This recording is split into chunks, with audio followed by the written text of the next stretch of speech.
இந்த பதிவுல நாம யாருக்கு ஜோதிடம் வரும், யார் ஜோதிடத்தை கத்துக்கலாம், அதன் மூலயமா யாரு பணம் சம்பாதிக்க முடியும், அதை பத்தி பார்க்க போறோம். முதல் அடிப்படையான விஷயம் என்னன்னா, ஜாதகத்தை கத்துக்க தசை அமைப்புல ஒரு புதன் தசையோ குரு தசையோ அல்லது புதன் குரு இவங்க வீட்டுல இருக்கிற ராகு தசையோ நடப்புல இருக்கிறது ரொம்ப முக்கியமான அமைப்பா இருக்கும்.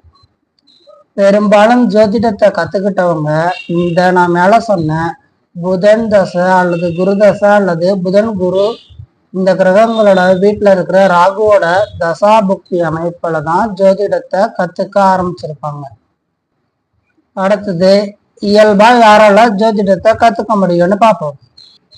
முதல் விதின்னு சொல்லக்கூடியது ஓரளவுக்கு ஜோதிடம் தெரிஞ்சு எல்லாருக்குமே தெரியக்கூடியதுதான்.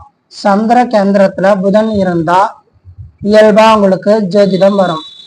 அதாவது சந்திரன் ஒளி பொருந்திய சந்திரனோ அல்லது இருள் சந்திரனோ அவங்களுக்கு கேந்திரன்னு சொல்லக்கூடிய சந்திரன் கூடையோ அல்லது 4, 7, 10 சந்திரனுக்கு 4ஆம் இடம் 7ஆம் இடம் 10ஆம் இடத்துல யாருக்கு புதன் இருக்கோ அவங்களுக்கு ஜோதிடம் வரும்.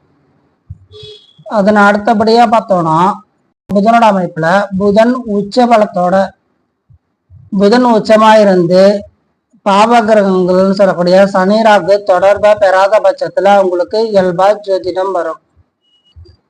அதனை அடுத்தபடியா பார்த்தோம்னா புதன் யார் ஒருத்தவங்களுக்கு நீச்ச பங்க அமைப்புல இருக்கோ அவங்களுக்கும் இயல்பா ஜோதிடம் வரும். நீச்ச புதன் உச்ச சுக்கரனோட சேர்ந்து இருக்கிற அமைப்பா இருக்கட்டும், சந்திர கேந்திரத்துல புதன் இருக்கிற அமைப்பா இருக்கட்டும், இல்ல சந்திரனுக்கு வீடு கொடுத்த குரு ஆட்சியோ அல்லது வலுவான அமைப்புல இருக்கிறதா இருக்கட்டும், இதெல்லாம் ஒரு ஜாதகத்தை கத்துக்கிறதுக்கான எளிமையான அமைப்பா இருக்கும்.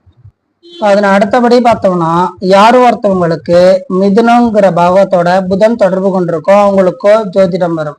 எடுத்துக்காட்டுக்கு மிதுனத்திலேயே புதன் ஆட்சியா இருந்தாலும் சரி அல்லது தனுசுல இருந்து புதன் மிதுனத்தை பார்த்தாலும் சரி இவங்களுக்கும் ஜோதிடம் இயல்பா வரும்.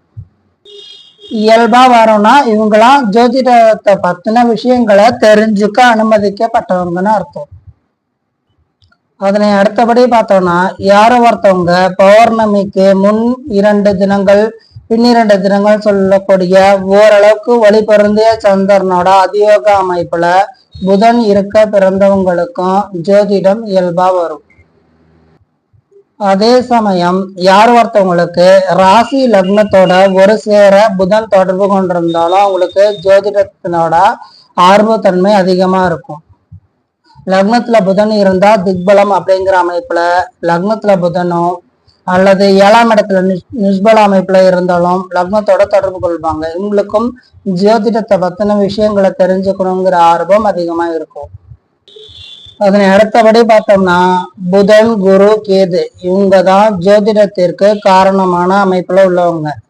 குரு யாரு ஒருத்தவங்க ஜாதகத்துல ராசி லக்னத்துக்கு 2ஆம் பாகத்தோட தொடர்புல ஒரு லக்னத்துல இருந்து ராசிக்கு 2ஆம் இடத்தை பார்க்கறதா இருக்கட்டும், இல்ல ராசிக்கு 2ஆம் இடத்துல இருந்து லக்னத்தோட தொடர்பு கொள்றதா இருக்கட்டும், இந்த அமைப்பெல்லாம் இருந்தா அவங்களுக்கும் ஜோதிடம் வரும். அவங்களும் பலன் சொல்ற அமைப்புல இருப்பாங்க. இது வரைக்கும் யாரு ஜோதிடம் கத்துக்கலாம், யாரெல்லாம் ஜோதிடத்தோட ஆர்வத்தன்மையில ஜாதகத்தோட இது பண்ணலாம்னு சொல்லி பார்த்தோம். இதுக்கப்புறம் ஜோதிடம் மூலம் யாரு பணம் ஈட்ட முடியும்னு பார்ப்போம். ஒரு ஜாதகத்துல 2ஆம் இடம் 9ஆம் இடம் 11ஆம் இடம் இது 3ம் பணம் தரக்கூடிய பாகங்களா இருக்கும்.